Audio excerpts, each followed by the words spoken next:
Good morning. It's Wednesday, January 26th, and I was reading this morning's paper, online of course, and it says that Joe Biden is doing a pretty bad job in this country, and a lot of it is based upon the economy. So I want to ask you, what is the economy? Well, according to the definition that I read, it's the wealth and resources of a country or region, especially in terms of production and consumption of goods and services.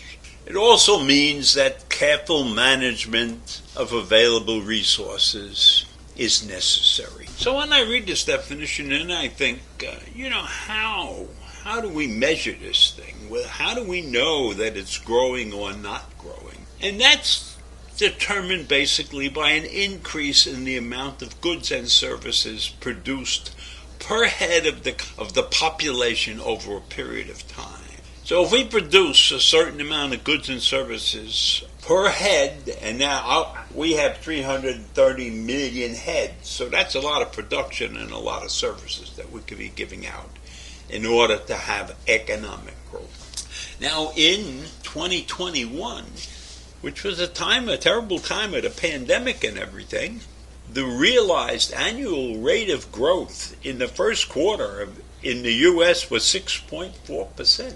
And in the second quarter was 6.7%. But in the third quarter it slipped to 2.1%. And I don't have any information on the fourth quarter because they probably haven't developed that number yet. But I'm guessing that it's probably around 5%. And I am basing that on the fact that we got a 5% increase in our cost of living in Social Security. So that's pretty good. We had a pretty good year, right? Well, that's not what most people in this country think. Most people in this country think that we didn't have a really great year. In fact, when they rate the actions of the government, and that's the president primarily, his numbers are very bad. His numbers are very bad. The country's numbers are very bad. So when they talk about growth and we're growing, and the economy looks good and strong, etc., something's wrong. And I'll tell you why something is really wrong. We have given people raises. Lots of people are making a lot more money than they ever made or even dreamed about making because of the situation and the coronavirus and everything is going on. And I don't have to explain to you how many people were out of work, working from home, not working. But we gave everybody a relief package. We helped people. We gave $300 per child per month. We gave $600. We gave $1,400. We gave a lot of money out. And we gave a lot of money out to the wrong people, as I have said many, many times. But I don't see how anybody can say these are good times, even though the salaries are way up.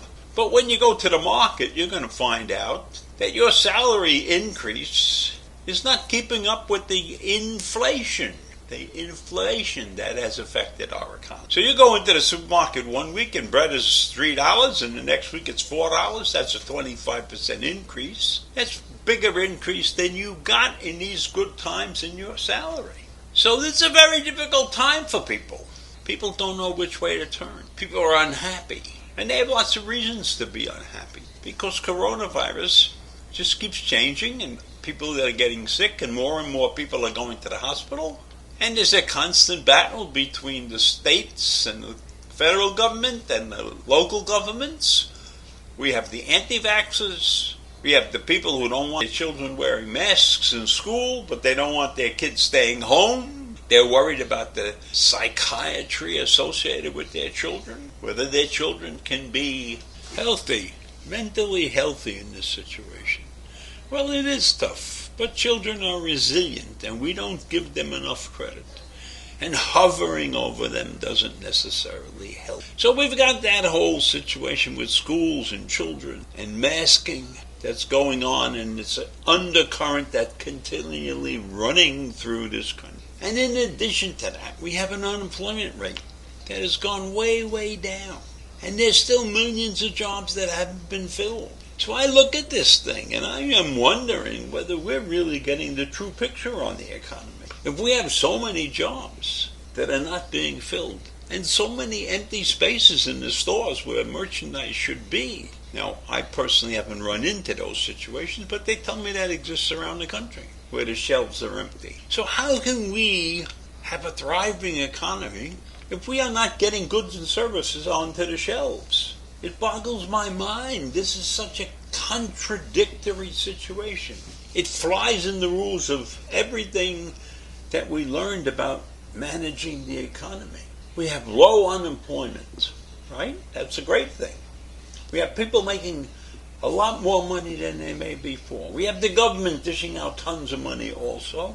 But everybody's unhappy. They're unhappy. They're unhappy with the way the government is performing. And I agree. They should be unhappy about that. We're not getting anything done to improve the health of this country going forward for the future. We can't pass a bill to build back better America. Now I notice, this is a very interesting fact that I'm going to throw out there right now. If we pass that bill, our projected growth rate in the near future was something like 3.4%. Well, if we pass that bill, our growth rate is going to be 0.4%, because we'll be spending trillions of dollars to get this country in shape.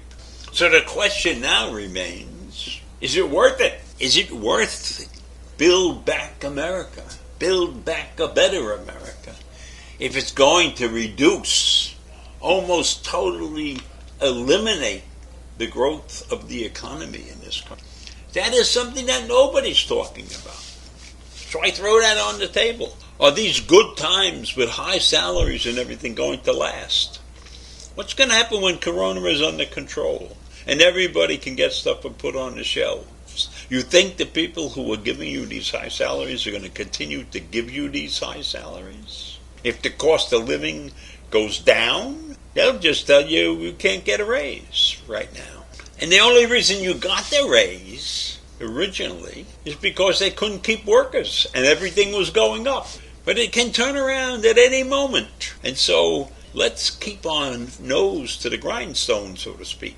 Let's pay attention to what's going on. And yes, let's get Biden into better shape. But he's not going to get into better shape the way the government is set up right now. So I think it's going to be a tough couple of years, even if we get rid of Corona. And if Corona hangs around for another couple of years, we'll be in big trouble. And now they're not talking about booster shots anymore. They're talking about once-a-year vaccinations, like flu vaccines, which is okay. That's okay. We can all live with that. I hope we can live with that. Of course, the anti-vaxxers can't live with anything. So in any event, that's what I've got to say this morning, and I'll see you tomorrow. Bye.